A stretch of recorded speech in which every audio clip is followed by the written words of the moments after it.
for the southbound lane of the N3 highway from Joburg to Durban, so towards Durban, has now reopened. That's after the N3 was blocked again earlier today by a group of trucks parked across the highway near the Tugela Toll Plaza. There was other protests like this earlier this week as well. In fact, it seems it was blocked for quite a long period. Thania Dhoogra is the Chief Operating Officer of the N3 Toll Concession. Thania, good afternoon to you. What's the situation at the moment? Hi, good afternoon, Stephen, and good afternoon to all your viewers. Well, I'm very happy to report that, yes, the N3 toll route in the vicinity of Van Rieenen Pass, the southbound lanes there have been reopened to traffic. And the reports that I have from Tugela Plaza, which has been reopened on the northbound, is that all the traffic backlog that they had there has been cleared. I know that traffic, though, on the pass is still clearing because obviously it was quite a substantial backlog of traffic on Van Rieenen Pass for most of the day. In addition, there was a second blockage at the Tweedy, or in the vicinity of Tweedy, on the northbound, and that has also been reopened to traffic. Do you know how long it takes? I mean, we've had blockages like this before. How long does it take for things to sort of clear themselves up? Does it take a couple of hours, I presume?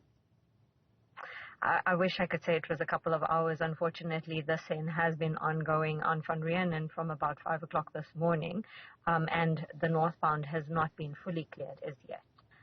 So, it's very much dependent on the interaction between the South African Police Services and the Road Traffic Inspectorate, as well as the drivers themselves on the scene.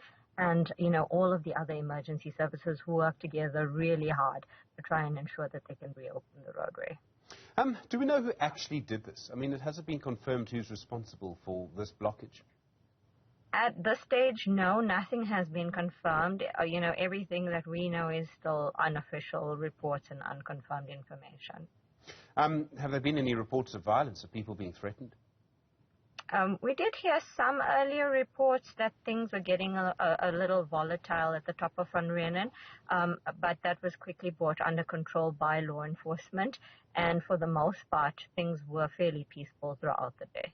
Thania Dhoogra, thank you, Chief Operating Officer at the N3 Toll Concession. Now, you'll know, of course, that earlier today, the Road Freight Association and other organizations, Business Unity SA, they released reports being very, very angry about this, calling on the President to actually react to this situation.